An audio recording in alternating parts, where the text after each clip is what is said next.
Yeah, it's not to do a pre-concert talk about my composition based on 433, but it's the loud version of 433, and how I have influences of Pierre Boulez, Shostakovich, Franz Schubert, and undoubtedly quotations from Richard Strauss, 1890 to 1946. Is Don Juan, Opus 49, and the Schubert, the great C major cello quintet, of course. How I came about to writing this piece, the inspiration I had was a bungalow um, in the forest without any distractions, where I could brainstorm and focus and refocus and get my ideas down on music notation paper, which of course is confusing in today's world because is that pen and paper or is that data or data, and what if how that works, and how does that help or hinder the process? So I come back to a good old fashioned pen and paper, pencil and paper, as opposed to electronic means. And the piece, my original plan for the piece was to have a any famous musician. I don't like to name names and play that game, not because I've been burned or anything like that, but just because fame is just as much of one of the seven deadly sins as is gluttony, murderousness, cruelty. It's a hard one to grasp. How fame is as bad as alcoholism. If you think about it for a second, it's one of the seven deadlies. Um, so any famous bass player, my intention was to have a famous bass player who I've known for over almost 20 years, I guess. The premiere concept, and be involved maybe somehow in bringing the piece to life, and more than just a one-off, as we say, or some sort of a internet thing. It is a genre. Is the first thing I want to say about the piece. It's Boulez and the entire post World War II, post 1945 generation of new music, Stockhausen, the Paris ensemble, the Frankfurt. This goes without saying, but being in that milieu and being exposed to that music is something I had the honor and the pleasure to experience, without a doubt. And sharing it, I think, is part of how I came to into the composer's mind. Now, composing for me means something very special because it's always been something that my father knew was the absolute best. He knew it, and he used to talk about it when I was growing up in terms of the mind. Do you mind? Eventually, I do mind. In terms of, I do use the mind and I study the mind in terms of how to.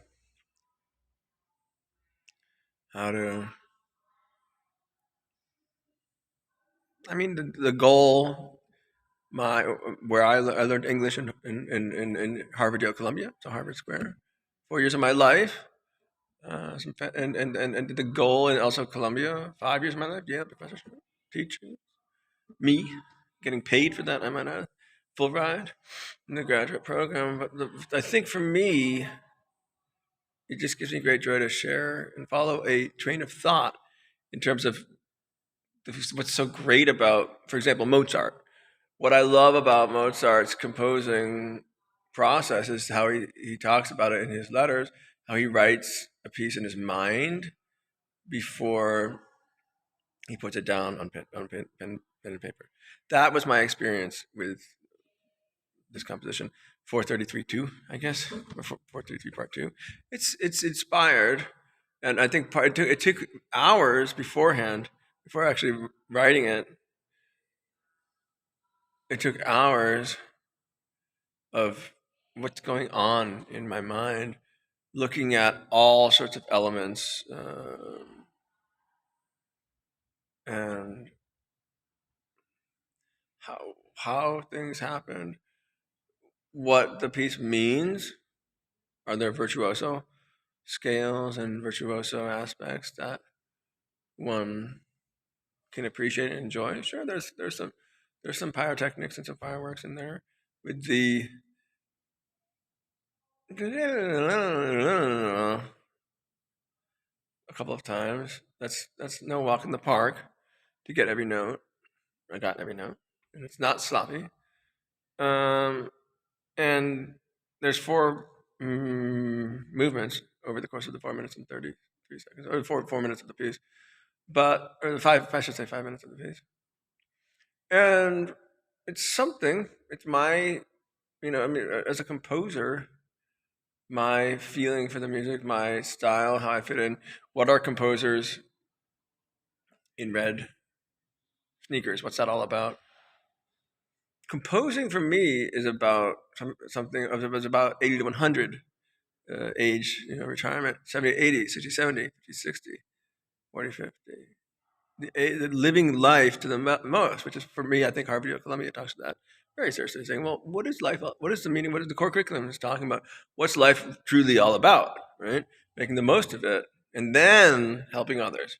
I think music sharing, music performance without a financial aspect, so not monetizing in any way, former share is partially what it's all about, without a doubt. Helping others. I love that. It gives me great joy. I might add, on a daily basis, I might say. So I also have to say it took me years and years and years to get to a point where I could actually compose and make something happen. Productivity uh, is is solid gold. I mean, it's great if you can find the time. And what's interesting about that is, how do you find the time? How do you focus? What's interesting about that is you can, but it has to happen in physics in terms of a space, time, or geopolitical location. Meaning, I couldn't compose in in Germany. Why is that? I think it was something about I tried to, and then it just didn't happen. So what?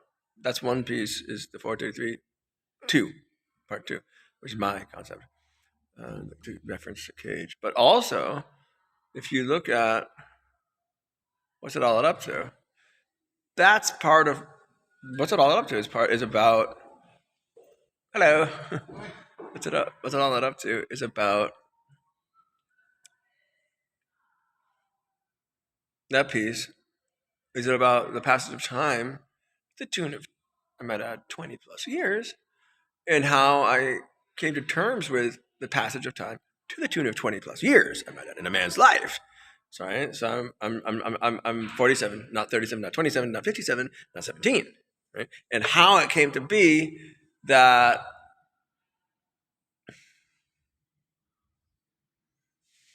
what I happened to notice, what I observed, as an American in Berlin, as somebody who, as a linguist, as an American in Milan, Italy, as an American in Paris, many aspects about what I noticed about a variety of versions of history, right and wrong, over the course of the 20th century. For example, German-Polish relations, or even Italian-American relations, or the French, and how that fits in with recent tragedies, September 11th, the attack on Baghdad, the attacks in Afghanistan, terrorist killings versus state-sponsored killings versus my artistic path, which has led me to so deeply believe that thou shalt not kill. And how important is it to somehow get others to really agree with that? In positions of leadership. It's very complicated, I think, because part of it is thou shalt not kill, unless Hitler's at the door, right? Thou shalt not kill unless you're being. Is there a way to gas them, to stop them from stop everybody? Can you, if there's killing fields, soldiers' fields, killing? Is there a way to prevent them from doing that? All of them, because it's permanent injury and permanent, permanent. Um, it's permanent solution to a temporary problem, right? And so I think there's a lot of talk about how Putin in the attacks in Ukraine was putting a knife into the back of world peace, and I quote Pechenkov, Berlin Phil. Second time, Putin's attack on the Ukraine was nothing other than stabbing into the back of world peace.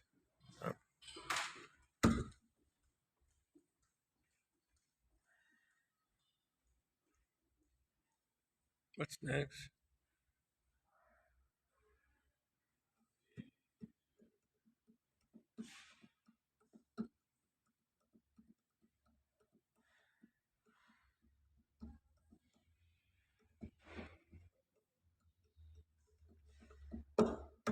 I think musicians are everybody's friends, not just my friend. I do appreciate music. I do appreciate the mind of the musician, and then the place, the mind space, to be able to find mind space where I can compose. It's been so difficult because I dreamt of being a composer. I played all of the entire repertoire that you have in a professional symphony orchestra as a full-fledged member of Italy's best orchestra. And I played in every church and cathedral all throughout Germany, Bavaria, Austria, Switzerland. The double 2 day, all six suites, Bach suites, marathon. I mean, I did my best. I really did my best in a notoriously unfair profession. The music profession is unfair. I'm going to come out and say that. I really don't think it's nice. Also, the reason why is because I had so much difficulty with it. Didn't make any sense. It was not easy. The path towards from violin to viola, and from viola back to violin, and then from viola to piano, and then a Beethoven piano sonata, I might add, Mozart piano sonata, the Bach inventions, the scales on the piano, that's serious stuff. In Vienna, Austria, Europe, without a doubt, is where it's at. Europe plays a huge role, but it's no walk in the park. Nice way of putting it. France, Francophonie is a beautiful thing. Italia is not going anywhere. I love the Italian take on things. I'm going to go for more of that. Play in every church. I only played in about a quarter of the churches in Italy, so I have to play in the other 3 quarters. I still have to do that. And France, I've only played in about a fifth of the churches throughout Biarritz. I remember very clearly. Wetthausen, also Oosterhut, Dijon, Paris, overall. I remember playing very, very seriously with Pierre Boulez in the orchestra, me, the viola. And then there's also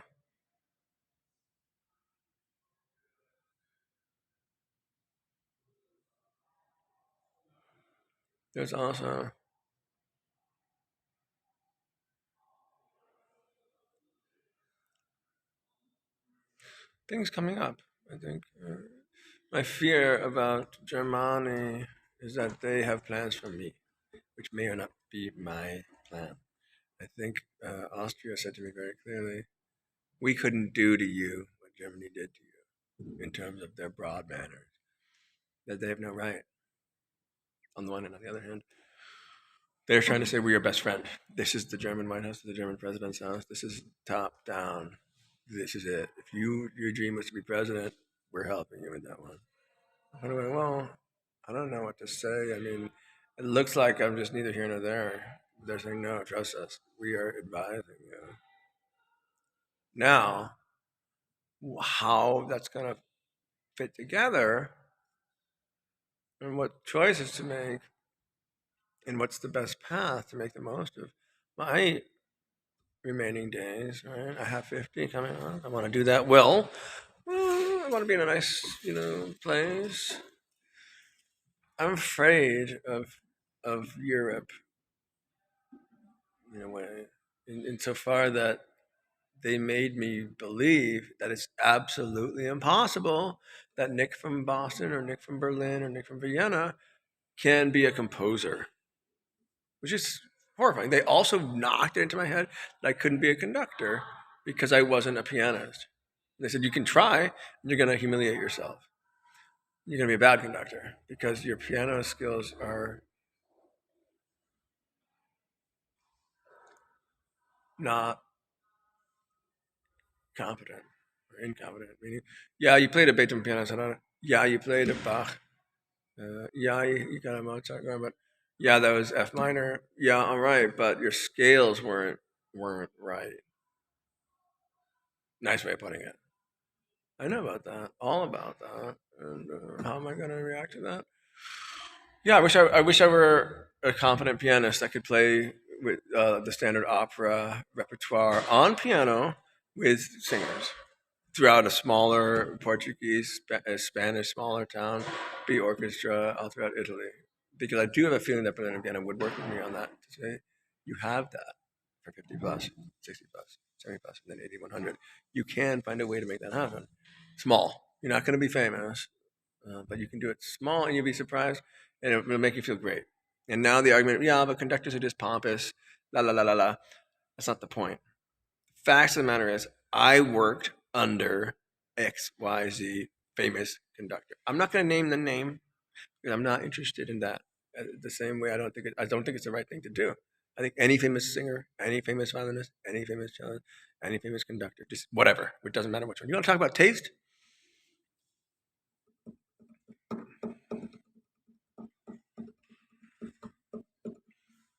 So part of this composing thing for me is a good way of growing up. That's all.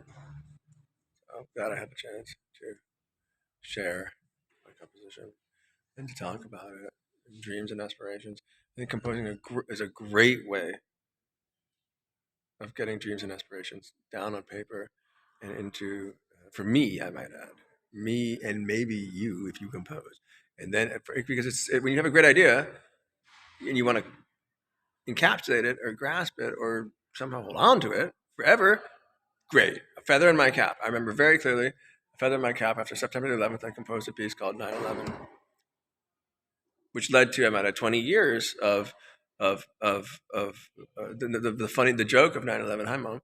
The joke of 9/11 was, what's 9/11? The 9th of we don't of November, and it had a professional symphony orchestra in Romania do the gig with me, and, and we performed the piece. And there was elements. I had Mozart. I love to talk about it. I had Mozart's um, over to the marriage of Figaro. Played, and then we played it. That's 3 minutes or what, 5 minutes, 6 minutes. And then we also had a jazz trumpet at the finale. That's my composition, man. And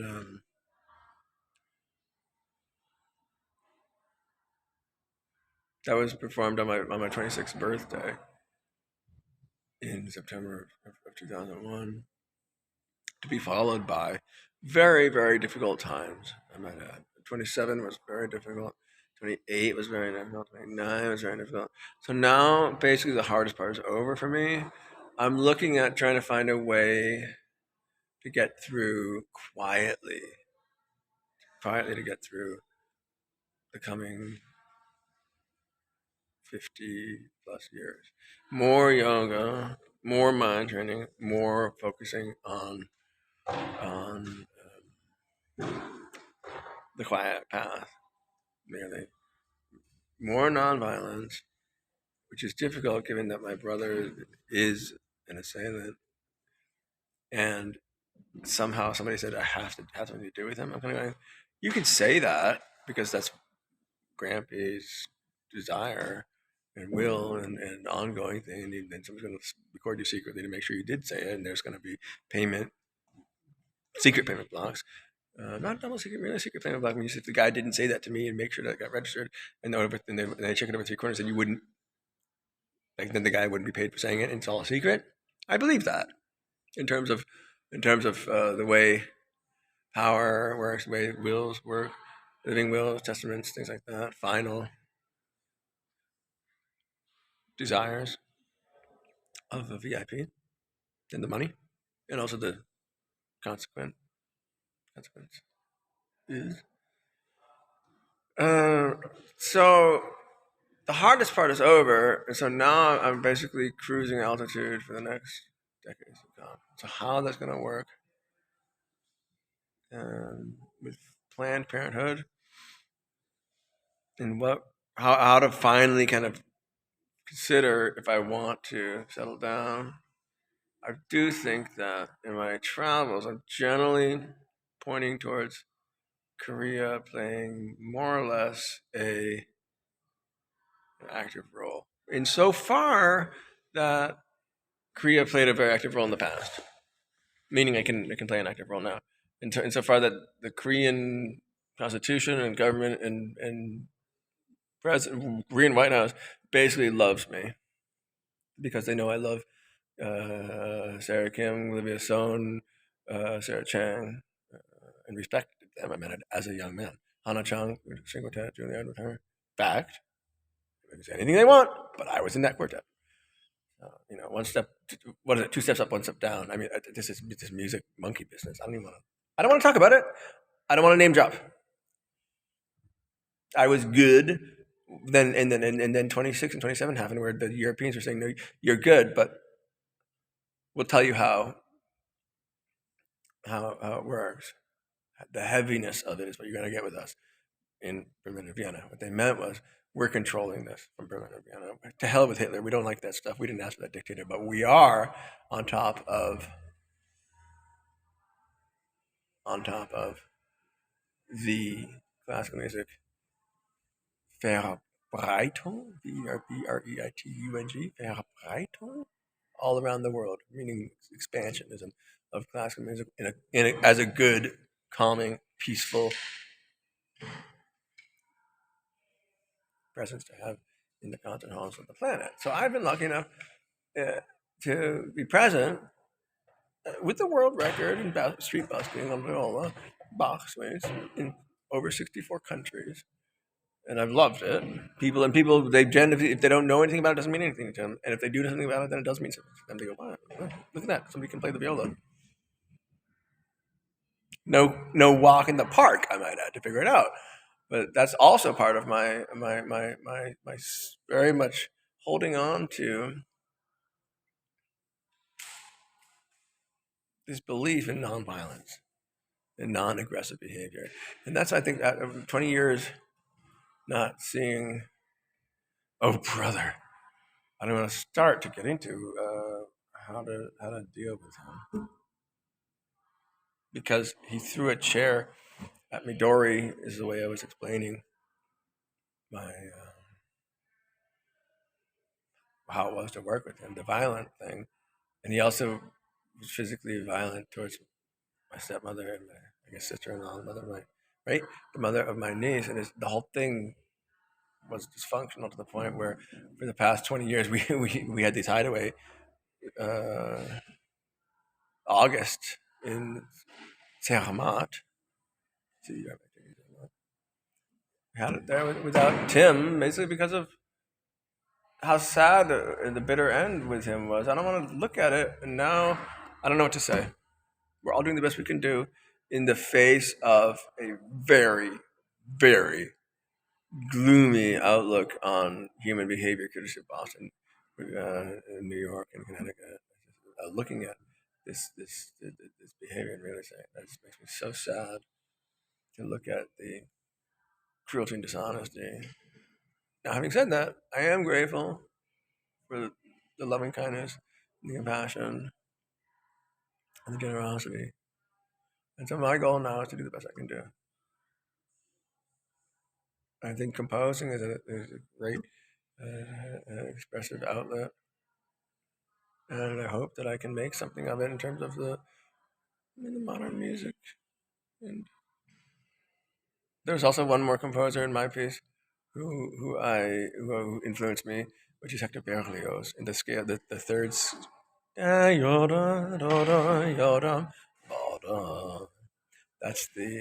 that. I remember very clearly with Dad, we would go to symphony, and we would sit next to each other, and had so much fun in row M center. It's so much fun listening to the Boston Symphony